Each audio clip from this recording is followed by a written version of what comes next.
नमस्कार, दिव्याच किचन मध्ये आज तुमचं स्वागत आहे। आज आपण मांदेलीचं सार बघतो आहोत। मालवणी स्टाईल मध्ये मांदेलीचं सार झटपट होणार, कमी मांदेलीमध्ये भरपूर माणसं जेवू शकतात। कमी मांदेलीच्या सारामध्ये कोकणात असं म्हटलं जातं ना, थोड्या ह्याच्यामध्ये भरपूर जण जेवू शकतात, कारण ती कला आहे तिकडची तशी जेवणाची। थोडी मांदेली म्हणजे एक साधारण 6 मांदेली आहेत आणि त्याची चव रस्स्यामध्ये उतरणं गरजेचं आहे आणि ती उतरते आणि छान असं 5-6 माणसं जेवू शकतील असं मालवणी सार तयार होतं। त्याच्यासाठी ओला खोबरं थोडंसं घेतलंय, अर्धी वाटी थोडं घेतलंय, थोडंसं सार बनवायचं आहे। अर्धा कांदा उभा चिरून घेतलाय वाटण्यासाठी, फोडणीसाठी अर्धा कांदा बारीक चिरून घेतलाय। कैरी घालून आपण बनवतोय, कैरीचा आंबटपणा आपण साराला घेणार आहोत। आता मार्केटमध्ये कैऱ्या यायला लागल्यात आणि मालवण्यात कैऱ्या जेवणामध्ये बऱ्यापैकी वापरल्या जातात आणि त्याची चव एक अप्रतिम असते।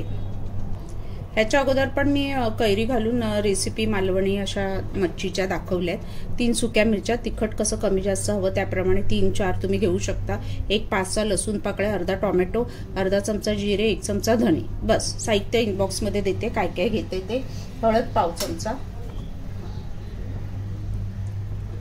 आणि आता हे सगळं आपल्याला वाटून घ्यायचंय, फक्त फोडणीचा कांदा सोडून। कैरी सुद्धा, कैरी मी चवीनुसार घेतली आहे, अर्ध्यातला अर्धा तुकडा घेतलाय वाटणामध्ये आणि जास्त घेऊ नका, खूप आंबट होईल।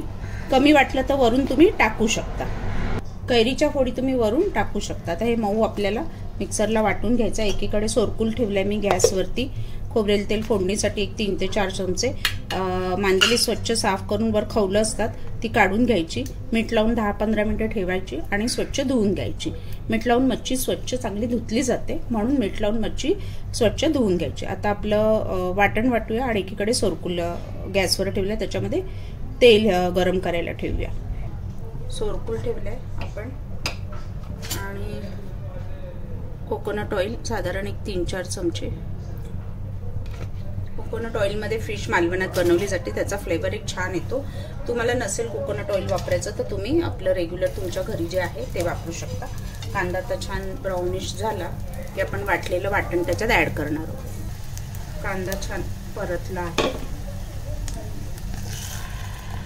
आपलं वाटण। आता मिक्सरतून आपल्याला किती पातळ करायचं आहे ते करून घ्या, घट्ट पातळ तुमच्यावर आहे, कसं हवं तसं।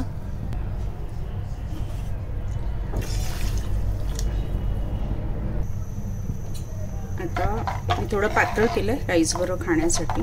एक उकळी आली की आपण मांदेली, मीठ आणि वरून कढीपत्ता नेहमी आपण टाकतो तसं, की आपलं मांदेलीचं सार मस्त टेस्टी राईस बरोबर खा, भाकरी बरोबर पण खाऊ शकता। थोडं घट्ट केलं तर थोड्या मच्छीमध्ये भरपूर काही बनवता येतं, म्हणजे भरपूर जण जेवू शकतील। म्हणून कोकणात मध्ये कोण उपाशी मरत नाही किंवा अशा काही ज्या गोष्टी बोलल्या जातात त्याचं कारणच हे आहे की थोड्या ह्याच्यात भरपूर काही बनवलं जातं आणि चविष्ट आणि भरपूर जण पोट भरू शकतात।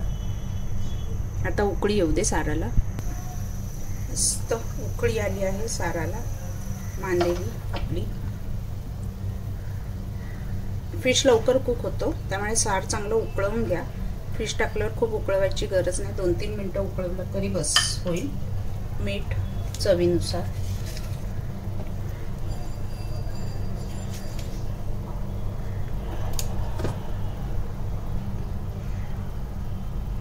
कोथिंबीर वरून, कढीपत्ता नेहमीप्रमाणे कच्चा वरून घातला की त्याचा फ्लेवर उतरतो रश्श्यामध्ये आणि रश्श्याला एक अप्रतिम चव येते। आणि एक मिनिट अजून असं उकळू द्या किंवा झाकण ठेवा 1 मिनिटासाठी आणि गॅस बंद करा। तुमचं मांदेलीचं सार मालवणी कैरी घालून तयार आहे, चमचमीत झणझणीत खाण्यासाठी।